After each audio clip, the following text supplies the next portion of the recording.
العوافي عليكم يا حبايبي.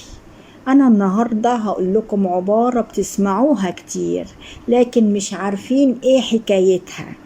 العبارة بتقول إيه؟ اللي بنى مصر كان في الأصل حلواني. اللي بنى مصر كان جوهر الصقلي، كان قائد الجيش الفاطمي، كان جه لفتح مصر، وكان الحكام اللي قبل منه كانوا مهملين وسايبين مصر خرابة.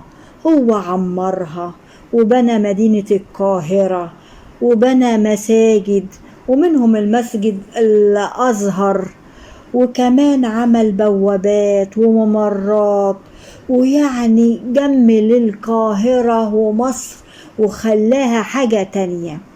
وكانوا ليه الناس بيقولوا اللي بنى مصر كان في الأصل حلواني؟ لأن كان جوهر الصقلي ده قبل ما يخش جيش الفاطمي كان بيعمل طاهي حلويات، يعني طباخ حلويات، يعني كان بيعمل الحلويات. فما هو بقى جمل القاهرة ومصر وعمر فيها وكان بيجمل فيها في كل منطقة، الناس قالوا عليه اللي بنى مصر كان في الأصل حلواني، عشان هو كان طباخ حلويات. وإن عجبتكم حكايتنا ما تنسوناش في اللايك والشير، وتمسوا بالخير يا حبايبي.